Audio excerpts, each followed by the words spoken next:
নমস্কার, সন্ধ্যে 6:30টার খবর দিনভর নিয়ে আমি অনিন্দিতা রয়েছি আপনার সঙ্গে। শুরুতেই দিল্লির খবর দেব। প্রধানমন্ত্রী নরেন্দ্র মোদীর সঙ্গে ব্রেকফাস্ট টেবিলে এনসিপিআই এর সাংসদরা। ব্রেকফাস্ট টেবিলে নয়া এনডিএ সাংসদদের বার্তা দিলেন নরেন্দ্র মোদী। দেশের উন্নয়নে বাংলার গুরুত্ব বোঝালেন প্রধানমন্ত্রী। প্রধানমন্ত্রীর সঙ্গে ব্রেকফাস্টে এনসিপিআই এর কাকলি সুদীপরা পশ্চিমবঙ্গের অতীত গৌরব ফিরিয়ে আনার বার্তা দিলেন নরেন্দ্র মোদী। তারই পাশাপাশি সংসদে আরো বেশি উপস্থিতির পরামর্শ দিয়েছেন প্রধানমন্ত্রী।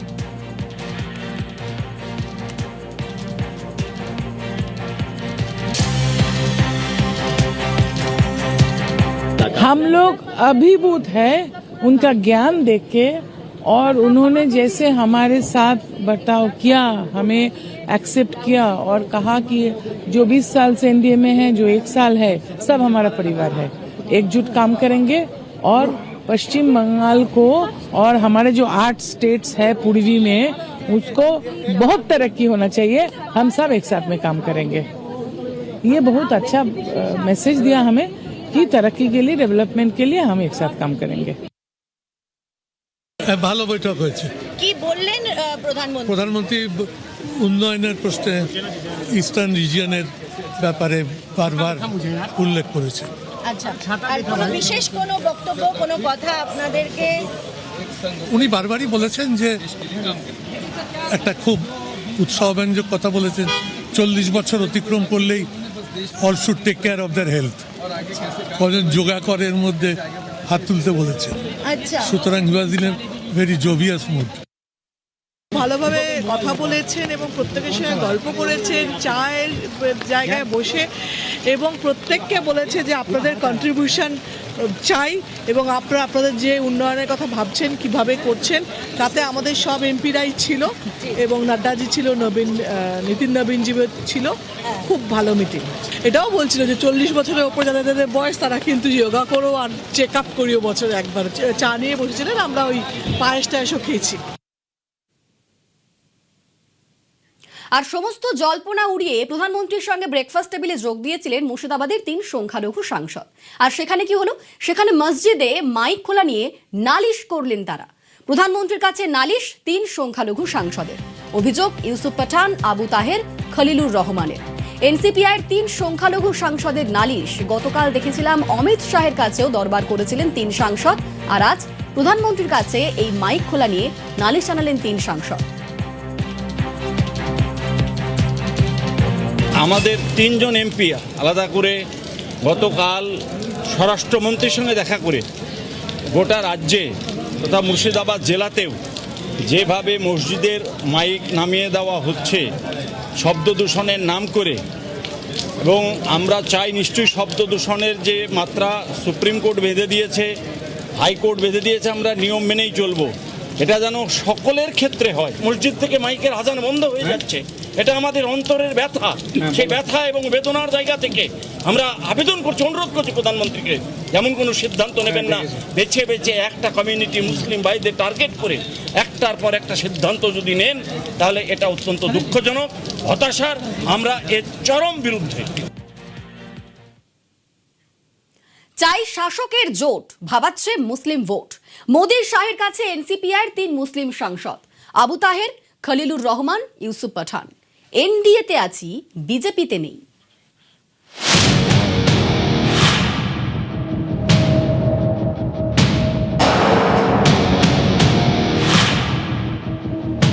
মুর্শিদাবাদের 3 জন সাংসদ খলিলুর রহমান, ইউসুফ পাঠান এবং আবু তাহের। এই 3 জনই জিতে এসেছেন পশ্চিমবঙ্গের এমন একটি জেলা থেকে যেখানে মুসলিম জনসংখ্যার হার সব থেকে বেশি। সেই জেলার নাম হলো মুর্শিদাবাদ। মুর্শিদাবাদের 70% জনসংখ্যাই মুসলিম। এবার আমরা জানবো যে কোন সাংসদ কোন কেন্দ্র থেকে জিতে এসেছেন। আবু তাহের জিতেছেন মুর্শিদাবাদ লোকসভা কেন্দ্র থেকে, যে লোকসভা কেন্দ্রে 69%ই মুসলিম। এই কেন্দ্র থেকে 1,64,000 ভোটে জয়ী হয়েছেন আবু তাহের।